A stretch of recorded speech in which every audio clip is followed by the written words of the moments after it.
आपके कानों तक बहुत बार ये बातें आई होगी कि हमारा दिमाग जो होता है ना वो बहुत पावरफुल होता है, और ये बात सच भी है। कई लोगों ने इसके बारे में कहा भी है। Only 5% of the day are you operating from your conscious creative mind. Our subconscious mind is shaped by repeated experiences. जिसका तुम्हें नशा होगा Unlock the power of your subconscious mind. उसके बाद तुम्हें कुछ भी नहीं दिखाई। जानबूझ करके तुम अपने कॉन्शियस माइंड से काम करते हैं, बट सबकॉन्शियस माइंड से अपने आप काम होता है। Every time you think about that idea, you're giving those brain cells more strength. किसी भी प्राणी को उसका मन जीवन के अंत तक अपने जाल से निकलने नहीं देता। Our brain evolved to prioritize emotional If the experiences. goal does not scare and excite me at the same time, I know the goal's probably not any good. The subconscious is a million times more powerful a computer than the conscious mind. Hello everyone, my name is Mohit Kumar Pathak. तो चलिए शुरू करते हैं हम the power of subconscious mind के बारे में। तो ये पावर ऑफ सबकॉन्शियस माइंड, आपने थंबनेल तो देख ही लिया होगा। ये कॉन्शियस माइंड है क्या?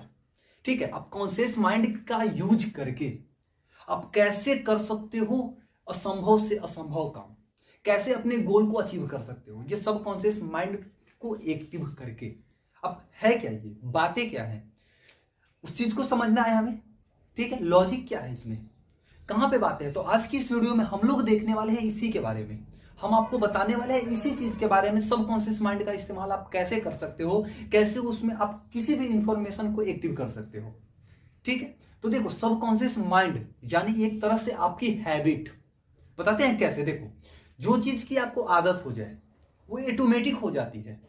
जैसे मान लो आपको गाली देने की आदत अगर हो गई तो ऑटोमेटिक आपके मुंह से गाली निकल जाएगी। वैसी परिस्थिति में आपको अगर मान लो ऑटोमेटिक अगर आपको कोई चीज जो मतलब कि आप रेगुलर कर रहे हो हर दिन, ठीक है, जैसे जिस चीज का प्रैक्टिस आप हद से ज्यादा करते हो, लगातार कर रहे हो, वो चीज आपकी जो होती है ना, जब उसको आपकी हैबिट बन जाती है, वो प्रैक्टिस जब आपकी हैबिट बन जाती है तो वो आपके सबकॉन्शियस माइंड में एक्टिव हो जाती है, तभी वो आपकी हैबिट बनती है। तो आपको क्या करना होता है, किसी भी चीज को, कोई भी गोल, कोई भी एग्जाम आपको देना हो, कितना भी आपको टॉपर बनना हो, कितना स्कोर करना है, कुछ भी चीज यदि आप अपने सबकॉन्शियस माइंड में एक्टिव करा लेते हो, आप अपनी हैबिट में डाल लेते हो उस चीज को, तो कंफर्म है कि वो गोल जो है आप अचीव कर लोगे। तो ये सबकॉन्शियस माइंड को करना क्या है, देखो आप एक चीज, जब आप सोच समझ के मैथ बनाने वाली काम जैसे आप करते हो, तो वो जो करते हो ना वो कॉन्शियस माइंड से करते हो आप। एक माइंड जो होता है उसमें सबकॉन्शियस और कॉन्शियस, ये दो तरीका से आप उसे बांट सकते हो। कॉन्शियस सबकॉन्शियस माइंड जो होता है आपके पास, वो होता है आपके पास 95%, और कॉन्शियस माइंड जो होता है आपके पास वो होता है 5%।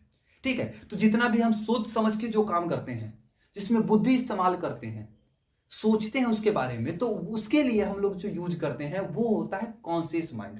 बट जो चीज हमारे हैबिट में होती है वो चीज ऑटोमेटिक हो जाती है, वो समय नहीं लेती है। उसी तरह से आप कोई भी गोल को अचीव करना चाहते हो ना, तो आप अपने गोल को आप अपने सबकॉन्शियस माइंड में एक्टिव करवा दो। अब आप करोगे कैसे, होगा कैसे ये देखो, आपका माइंड जो होता है ना वो सबसे पावरफुल चीज है। आप उसमें एक्टिव कैसे करा सकते हो कि अपने सबकॉन्शियस माइंड में आप किसी भी इंफॉर्मेशन को एक्टिव करा सकते हो। वो उसके लिए आपको करना ये होगा, आपको सोने से पहले, ठीक है, सोने से पहले आपको क्या करना है कि जो भी आप अचीव करना चाहते हो, जो चीज आप चाहते हो, जैसे मान लो आप चाहते हो अपने किसी भी एग्जाम में 95 का स्कोर करना, तो आपको करना कुछ भी नहीं है, आपको एक पेज पे लिख लेना है कि आई वांट, ठीक है, 95 स्कोर। ठीक है, मतलब मैं चाहता हूं कितना, 95 का स्कोर चाहता हूं अपने एग्जाम में। ठीक है, तो आपको वो चीज को लिख लेना है और उस चीज को लिख के उस चीज के बारे में सोचते सोचते आपको सो जाना है। याद रखना, जब आप ये काम ऑलमोस्टली 10 से 15 दिन तक करते हो तो वो आपकी हैबिट में आ जाती है। धीरे धीरे क्या होगी कि वो आपके सबकॉन्शियस माइंड में एक्टिव हो जाएगी। आप किसी भी चीज को, या सीधा समझो ना, सुबह से शाम तक आप एक ही चीज के बारे में सोचो कि हमें कितना लाना है, तो 95 का स्कोर करना है, 95 का स्कोर करना है, करना है तो करना है, चाहे कुछ भी हो जाए। अगर ये काम आप करने लगते हो तो धीरे धीरे वो क्या होगी कि आपके सबकॉन्शियस माइंड में हो जाएगी, यानी वो आपकी हैबिट बन जाएगी। और फिर उसके बाद जब आप अपनी, ठीक है, सेल्फ स्टडी के लिए बैठोगे तो वहां आपका माइंड जो है इधर उधर भटकेगा नहीं। आप अपनी जो है ना पूरी फोकस से अपनी पढ़ाई पे पूरी फोकस कर लोगे, आपका फोकस इधर उधर नहीं हटेगा, आपको फेसबुक, इंस्टा ये सब की तरफ आपका माइंड जाएगा ही नहीं, क्योंकि आपके माइंड में एक हैबिट को डाल दिया गया है कि आपको क्या करना है, तो 95 का स्कोर करना है, उसके लिए आपको पढ़ना पड़ेगा। ठीक है, तो जब आप ये काम कर लेते हो, अपने सबकॉन्शियस माइंड में किसी चीज को एक्टिव कर देते हो, तो ही इस तरह के परिणाम आपको देखने को मिलेगा। ठीक है, यानी कह सकते हो कि ये सबकॉन्शियस माइंड एक प्रकार का चमत्कार है। जब आप इसे एक्टिव कर लेते हो, जो भी इंफॉर्मेशन है उसे आप उसमें ऐड कर देते हो, तो वो आपको जो है अचीव करके देता है। आप अपने माइंड को कह दो कि भैया हमें ये चीज चाहिए, आप उसको हैबिट बना दो, और फिर देखो आप वो चीज कैसे अचीव नहीं होता है, कंफर्म होगा वो।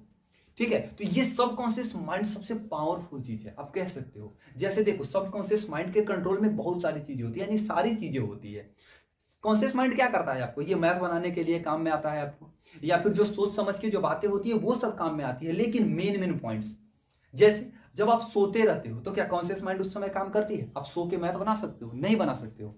ठीक है, आपका बुद्धि जो है वो काम नहीं करेगा, कॉन्शियस माइंड काम नहीं करेगा। लेकिन सब कॉन्शियस माइंड जो है वो कब काम करेगा? आपको सोते समय भी वो काम करेगा, वो एनी